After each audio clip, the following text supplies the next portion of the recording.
मैंने कुछ प्रोटेस्टर्स को जो कि गटर छाप अनैतिक अश्लील बिहेवियर सड़क पर बच्चों के सामने, बुजुर्गों के सामने, महिलाओं के सामने डिस्प्ले कर रहे थे, उसको नॉर्मलाइज करने से मना किया है। लोग नहीं चाहते कि हमारे घर के बच्चों को कोई जो है अपनी अश्लील हरकतों से जो है टाइम से पहले सेक्सुअलाइज कर दे।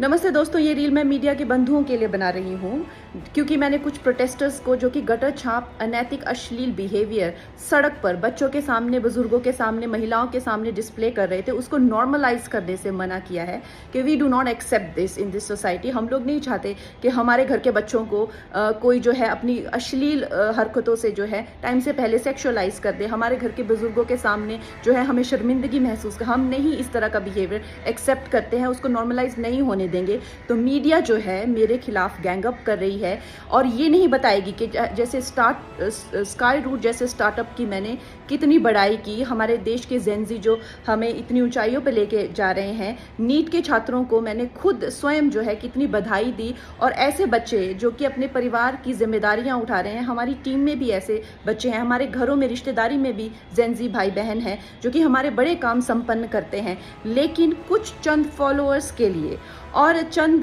कमेंट्स के लिए और कुछ लाइक्स के लिए ये मीडिया वाले इतने ज़्यादा बिक चुके हैं।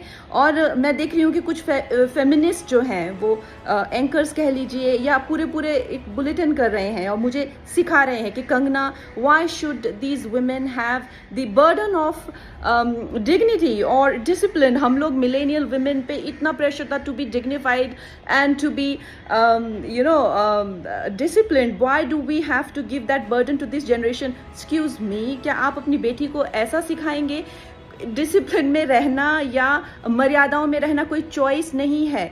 भौंडा प्रदर्शन तो हर कोई करना चाहेगा, लेकिन अगर आपको समाज में रहना है और संविधान के हिसाब से आपको चलना पड़ेगा, जिसका मतलब है कि आपकी आज़ादी वहाँ ख़त्म हो जाती है जहाँ मेरे नाक और कान शुरू होते हैं।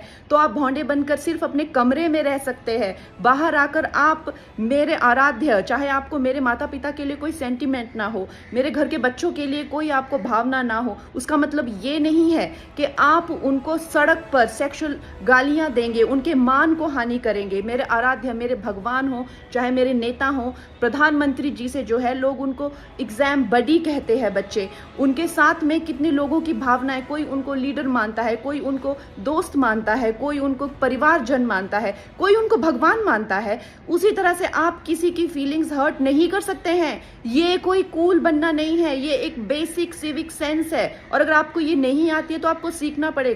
आप ये फेमिनाजी से प्रभावित मत होइए, अपनी जिंदगी बर्बाद मत करिए। इस भौंडेपन को सिर्फ और सिर्फ आप अपने कमरे में डिस्प्ले कर सकते हैं, बाहर जाके आपको मर्यादा में रहना पड़ेगा ना, या आप वर्क प्लेस से निकाल दिए जाओगे। आप कभी भी कोई संबंध, परिवार वाले भी आपको भौंडापन नहीं झेलेंगे, तो आपके सामने एक डेड एंड के सिवाय अंधकार वाली जिंदगी हो जाएगी।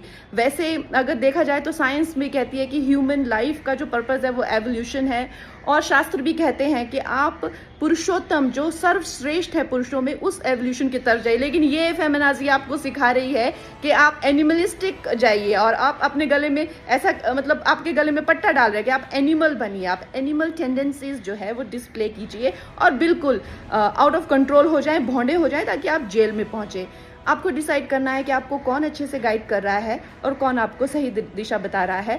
मैं यही कहूँगी जो मैंने अपने बड़ों से सीखा है और जिन्होंने मुझे गुरुओं ने जो मुझे ज्ञान दिया है वो यही है कि ये हमें जो जीवन मिला है वो इवॉल्व होने के लिए मिला है, रिग्रेस होने के लिए नहीं मिला है एनिमलिस्टिक टेंडेंसीज में।